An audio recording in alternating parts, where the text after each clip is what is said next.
Hello, everyone, and welcome to this week's episode of the DVC show. I'm your host, Pete Werner, joined via Skype this week by my good friends from the DVC store, Mr. Jerry Saito.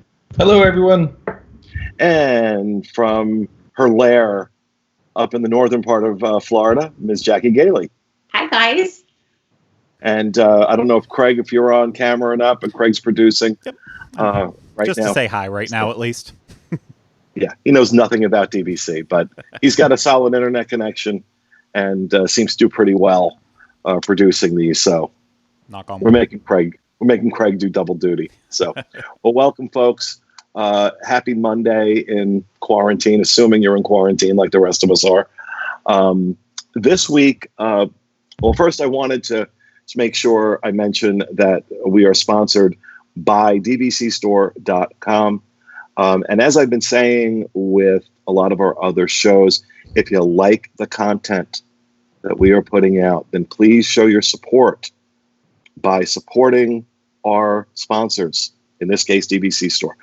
And that's kind of what we're going to talk about today. We're seeing a lot of stuff in regards to some pricing on contracts and on Disney not buying back as many contracts as they normally would. So I'm going to let Jerry talk a little bit about this because he's the one that's kind of got his finger on the pulse of what's going on. So Jerry, take it away. Yeah, so this is a situation obviously where Disney is working remotely for the most part. They've got on staff cast members, but we haven't seen an active buyback market from them. We had some buybacks about 3 weeks ago, and as of lately, contracts are going through. We really haven't had any buybacks. We've had a lot of waivers, and we've also noticed that a lot of sellers are accepting some offers that they wouldn't have accepted, several weeks or even a couple months ago. So it should be interesting to see in 20 days, 30 days, some of these contracts that are going through, if they're going to get bought back or not. But the clients are testing the waters, meaning the buyers are making the offers, sellers are accepting those offers, and then we're processing it to Disney. So there's an opportunity potentially for a good deal to be had. I mean, $10 less per point, $15 less per point is not unheard of. So, what was a seller's market could potentially be a buyer's market right now. So if you've been on the fence and thinking about buying DVC, I realize there's a COVID terrible situation out there, but there is also an opportunity to get some good deals. Yeah, obviously there are a lot of people not in a position right now to be making that kind of financial commitment. So I totally get that. But it sucks because some of these prices, and we're talking about some small point contracts that we're seeing. Yeah. That loaded small point contracts. There was one that came through today that was for the Grand Floridian. I think it was $169? Yeah, it's a 100-point Grand Floridian package. All points currently available. It's a March use year, so like the points just went into the account. They're available. They're bankable. That's a $195 package, maybe $190-ish, and it's right now listed at $169. Like that's a great buy if somebody's looking for a Grand Floridian package. Text on that one. What's that, Jackie? I got a text on that one because I'm subscribed to our texts for the DVC store, and I got a text on that one, and I was like, darn it, too bad I don't have a whole bunch of money sitting around doing nothing. I got that as well. I got a text on that one as well. I'm just taking a look at it. And I'm trying to remember, you text for the text. Oh, for the text alerts. 888-111. But also on our website, like you can go to the site and you can sign up for the text alerts there. And right. So yeah, is that what you were going with? Yeah. If you text 888-111 to and then the resort name, but for ease of use, just dvcstore.com, and then there's a text alerts drop down. You just sign up. There you go. Super easy. So, we've touched on this before since the COVID issue raised its ugly head, a month and a half ago. That previously in 2008 with the market crash, 2001 with the recession after 9/11, that this market changes. And do you feel like we're starting to see that here? Is that starting to happen where we're seeing the prices go down? I do think that there's an adjustment right now, and again, Disney is the backbone of that adjustment. So depending on how they react to it, will determine where prices go or where they end up. I mean, Disney has always stood behind the DVC. Meaning right of first refusal and protecting the interest of their properties. They can buy these back, they can resell them at $80 more a point than what was resold for. So there's an opportunity for Disney to make money on this. But again, depending on what they do and how they react to some of these lower prices, that's where the buying opportunity becomes available. But if Disney starts buying these back, then we know, okay, prices are going to stay at a certain price point. But as of now, right now there's some deals to be had for sure. Well, but also keep in mind Disney just secured $10 billion in financing and credit funding to help see them through this. Companies losing, by some estimates, as much as $30 million a day. A bunch of analysts just downgraded them to sell this morning on the stock market. So I don't know how much of a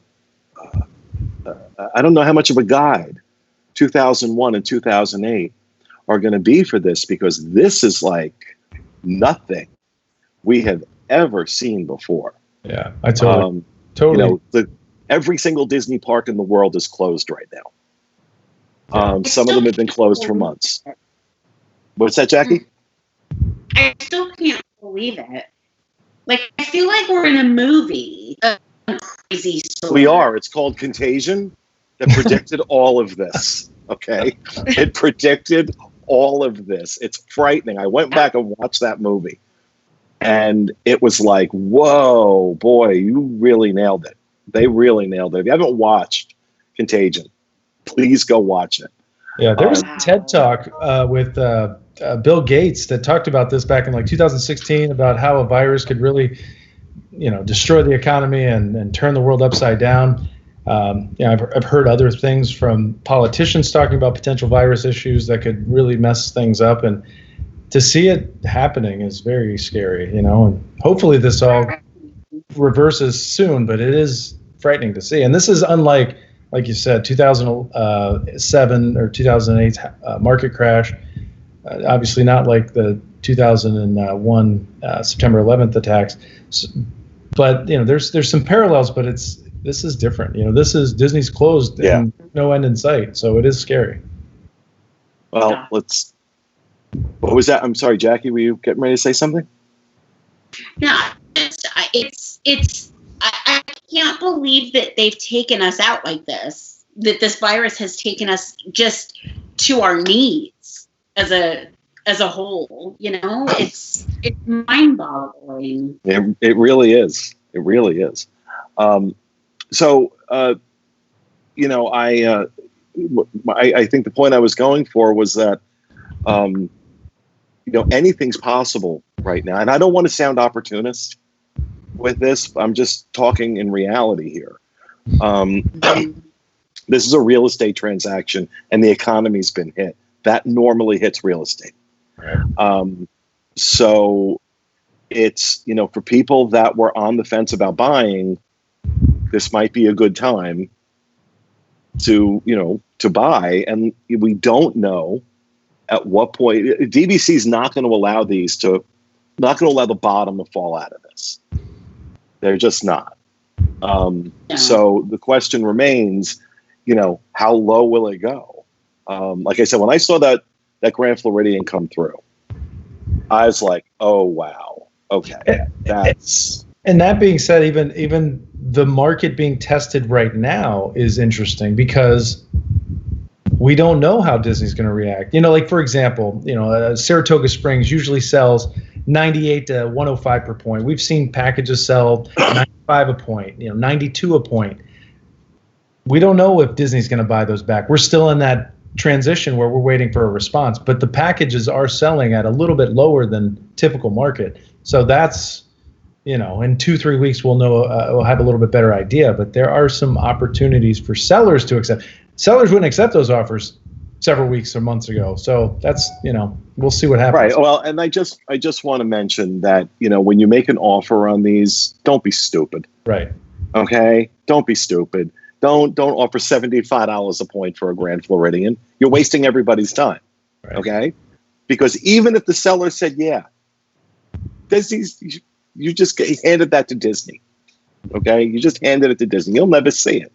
So, it's about being reasonable, because, Jerry and I have talked that there are times when where people make an offer and there's a package for, let's say, $165 a point, and they offer $125.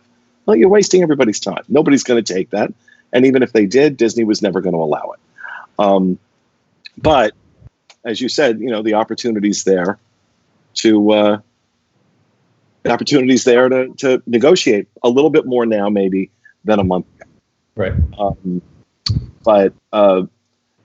So you had a few other packages that you thought were interesting. Yeah. To mention. So there's a 170-point boardwalk property out there right now. It has current points available. It's got points coming up next year, and they're priced at $120. So again, that's a listing that would normally be posted at least $125 to $135 a point, and it's posted at $120. So I'm not sure the seller's agreeable to an offer. They did price it already pretty good, but if they did take an offer, $115, $117, that's an incredible price for a boardwalk property with points available, points coming next year. So that's another one. So Saratoga Springs, like I mentioned, you could probably pick something up in the 90s per point. And even if it's listed at 105 or whatever, make an offer. Again, see if the seller's agreeable. You never know. They might be in a situation where they need to sell. So, and then there's a poly. Actually, Pete, did you mention that poly, the 150? No, but it certainly caught my eye. Yeah, so polys have been in the 140s, the 150s per point. We've got polys are popping up now in the 135 to 140 range. So I've got a 150 that has all the points coming this year, and it's priced at 137. So again, if you're looking. So the slide has started. The slide has definitely started. Yeah, we're starting to see again the opportunity as a buyer's market. Sellers are more agreeable, and they're pricing them to sell, that's great. We just have to. We'll see what Disney does with them, but that's an opportunity for buyers. Yeah. They're probably trying to get some income in.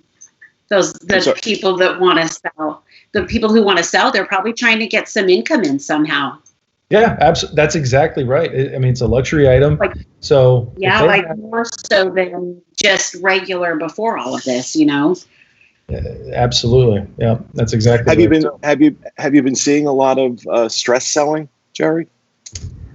Honestly, not stress selling. I mean, I have had sellers who have said they've been furloughed, or they're in a situation where they need to sell because of the COVID. But I guess I'd call that a stress sale. But I wouldn't say that's the majority. I would just say you do have sellers who will tell you, okay, I'm in a situation, I got to let this go. I'm not going to give it away, so don't call me with crazy offers, but let's price it to sell. So I have had a couple of those. Are you seeing more people rent their points out versus selling them? And I've seen that too. So a lot of sellers are saying, we're going to wait this out. Let me just put the points up for rent and then see what happens, with the market, and then maybe next year in 6 months we'll put it up for sale. So there's that too. So the rental market is also an opportunity. Most rentals we're doing tend to be like after November. Like I'd say October, November is when we're seeing a lot of bookings after, not too many summer trips. But yeah, the rental market is an opportunity for a seller to sit it out if they don't need to sell right away. Let's shift gears a little bit. Once everything opens up again, now this is DVC wise. What's the first thing you want to do? Jackie, I'll go to you. You haven't had a lot of time on this so far. So as soon as everything opens up again, DVC wise, what's the first thing you want to do? I am going to try very hard to get a weekend trip. I don't even care which resort, honestly. So when they give it the go and the date, I am going to be stalking to make a Friday and Saturday night reservation to just come down and just be. I would love it if I could get into, maybe the Boardwalk or the Grand Floridian, but I would love to do Bay Lake, just one that's close to a park so that I could just walk right over and get in there because my magic meter is low. Your magic meter is never low. Annoyingly so. But, something I was thinking about the other day, everybody's speculating about what the parks are going to look like when they do reopen and how is social distancing and issues around that. How is that going to impact the park experience? And, in the middle of last year, we did a show about resort only stays, right? And how DVC members are much more likely to do resort only stays because we go to the park, we go to Disney more often because we have DVC, that we don't feel the need to always be in the parks. And I was thinking the other day that, that resort only stay, you can social distance a lot easier at a resort than you can in the theme park. And I think DVC members, and it's that good look, I don't have to step foot in a theme park. When I'm at a resort, I'm in it, right? I'm at Disney. But again, I live here. I'm able to go frequently. And I think similar for DVC members, right? 2-3 times a year, not unusual. Because that's like where my thinking goes is I want to grab a room at Bay Lake Tower. And I want to watch the fireworks from Top of the World. And that's really what I want to do. And that's like, I want that to be like one of the first things I do as soon as the parks open again. If I'm not comfortable going in, we still have that, right? DVC members have that option. And so I was thinking about that the other day. And when you were talking about that, Jackie, you brought it up for me. Jerry, what about you? What's on your list? So, definitely either Animal Kingdom or Polynesian would be my go-to for sure. But I got to be honest, I think I need a little beach getaway. So probably would book Vero Beach for a weekend just to relax, unwind. Good idea. Get away from it for a bit. And then when it comes to going to Disney, definitely Poly or Animal Kingdom. And if there's still the social distancing and limited park access and whatever, then Animal Kingdom would probably be the resort because, you've got the animals in the backyard. You can just watch them and relax and just have a relaxed vacation without having to do too much. So one of those three for sure. I hadn't thought about that. I think it's even better social distancing. You go to Vero or to Hilton Head. Yeah. Vero's a short, about an hour and a half, I think, from here, right? Yeah. I've only been out there once, and it was ages ago. It's such a great resort. Again, I think it's overlooked because it doesn't have a theme park. But and I've said this before on the show, I really think what people should do is do the Disney experience, have those Disney memories, but then take 2 days and go to Vero and just relax, unwind, then fly home or just go home. Because then I don't know. For me, I can't do that. Even when I go out to Alani, I have to be doing stuff. The whole laying on a beach, not doing anything, that's not relaxing to me because I'm going to reach for my phone or my iPad or something. I have to be doing something. That's how I relax. works. But even Bureau, like again, I'm not a sun god. I worshiper. I stay in the shade. I don't get out. So like reading a book, again, that's probably boring.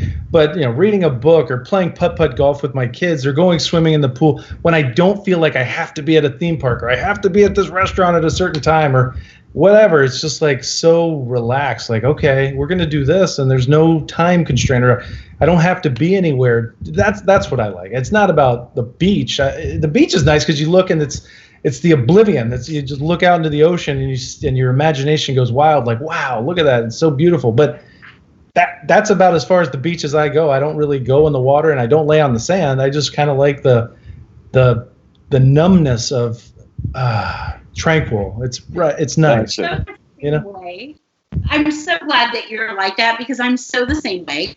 I like to see the beach from a distance from my air-conditioned whatever. Right. Like, or the pool with no sand. Like, if I can just see the beach, then I'm really good with that. It's so gorgeous. There's something about the reason I calming. think that Bay Lake is so perfect is because you could hop over to the Magic Kingdom real quick, get a fun thing from there, get a snack or whatever, bring it right back to your room and have a little bit of the magic right there in your room, and you can see out and you're right there, right in the middle of it all. And oh man. Yeah. Jackie, I don't know if you're able to follow along in the chat room. Maybe you want to take a few questions. Yeah. Well, we got everybody here since we don't normally do these live until we get back in the studio. This is how we're going to do these. I like doing these live.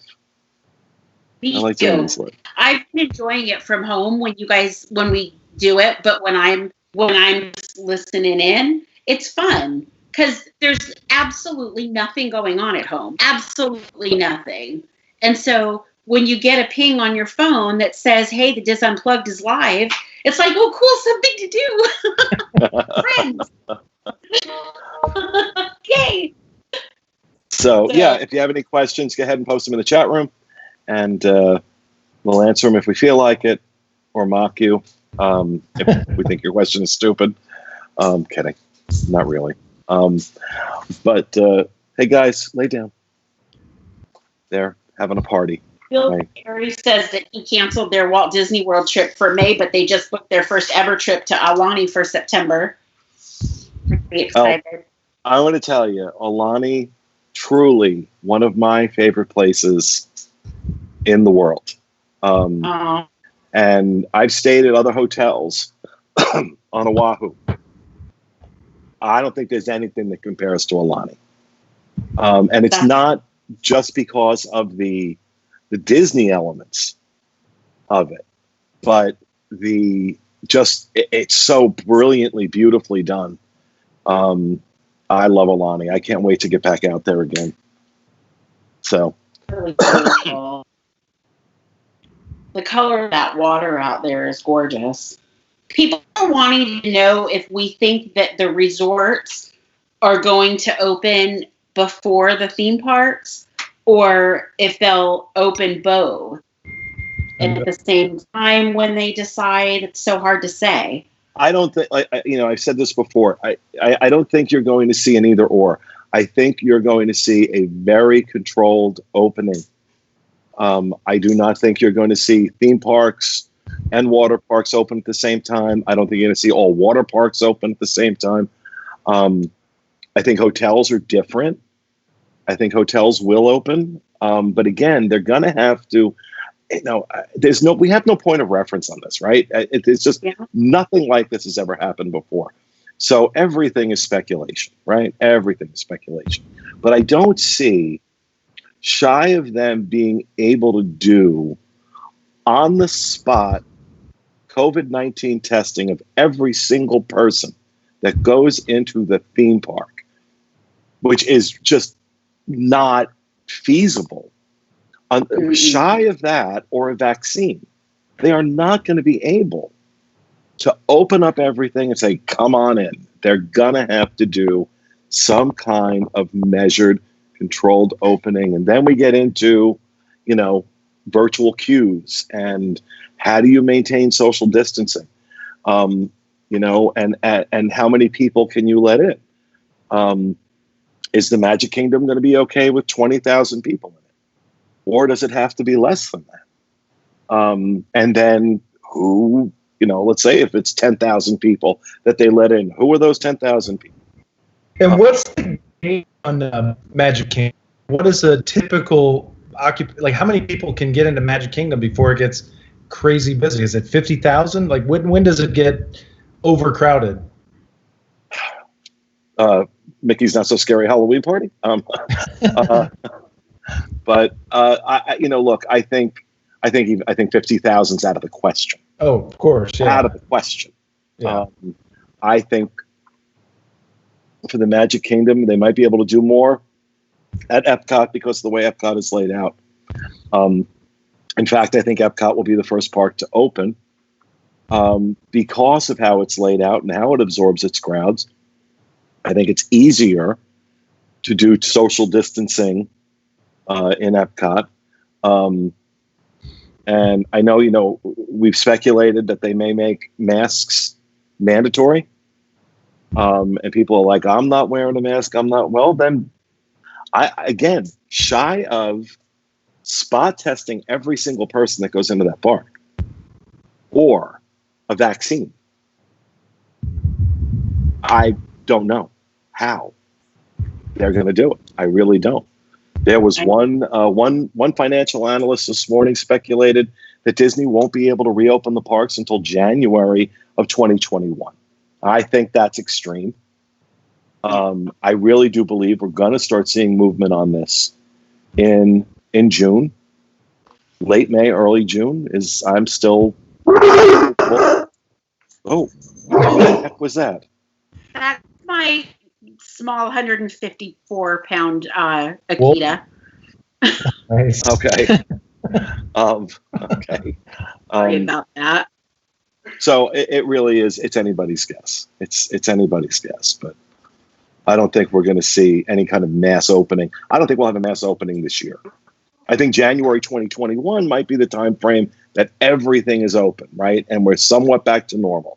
I don't think we're going to see that much before that. But we don't. I don't know. What do I know? So we have anything else? Any other questions? Yeah. So someone, let's see. Jeffrey wants to know if Jerry, if you've seen any changes in the financing of DVC since this whole pandemic has started. The only thing I've noticed is go lay down. One of the finance companies, Vacation Club Loans, did adjust their rates a percentage lower. So actually better rates were available or are available because of that. I think the Fed dropped to 0 and that enabled Vacation Club Loans to go a little bit less on their interest rates. So, but I mean, I would still reach out to each company, Vacation Club Loans, Monero Financial, they all offer great options. So, but in terms of, time of the loan, same, requirements for the loan, the same.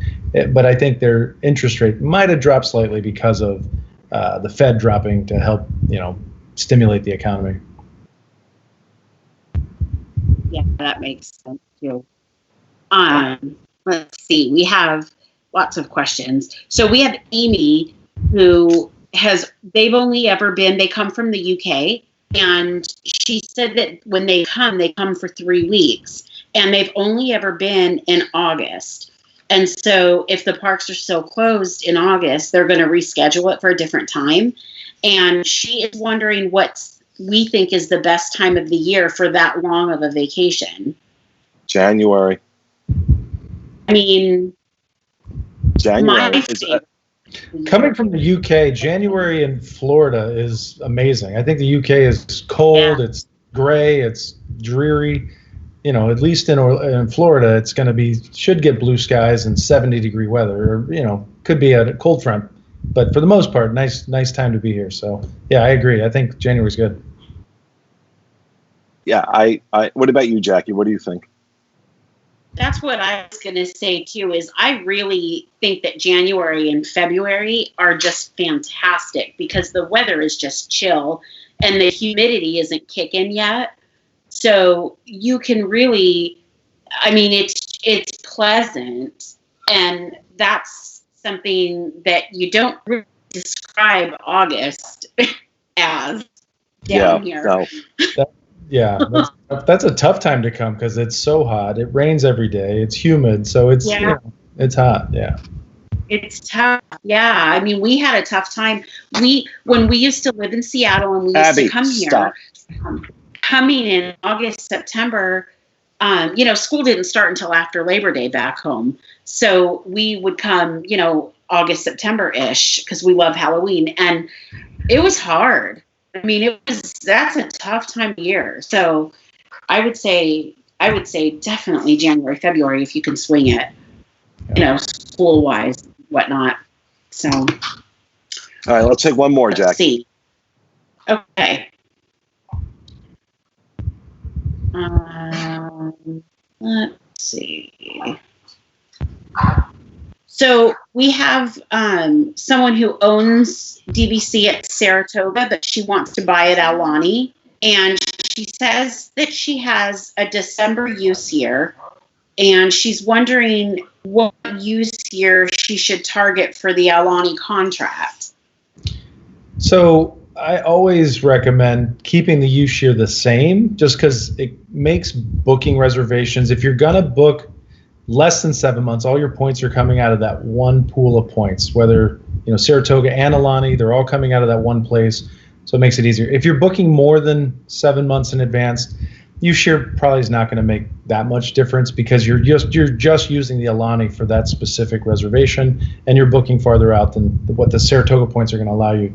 You can't use them until the 7 months. So keeping it the same, I think, is just a simple way to remember your banking deadlines. Everything's under the same member number. It just makes it easier. But if you're going to buy 2 different locations and you're using one specifically for one location to book 11 months, it really doesn't matter. If you really want to be specific, I'd say if you're going to travel in the summer, buy a use year that's either the summer month you go or before. If you're going to travel in the fall, buy the fall month you normally go or before. You don't want to buy a use year that's after the time you typically go. So if you go in December, you don't want to buy a February use year. If you go in October, you don't want to buy a December use year. You want to always keep it that month or before. So that way, if you can't go, you can always bank the points. So, yeah. Or you could do what I did and ignore Jerry completely and have 3 different use years and try juggling them and making sense of them, which was my biggest mistake going in. So, all right. Well, thank you, Jackie. Thank you, Jerry. Thank you guys for being with us. That's going to do it for this episode of the DVC show. We hope you enjoyed it. We'll see you again next week. Have a great week, everybody, and please stay safe. Bye-bye.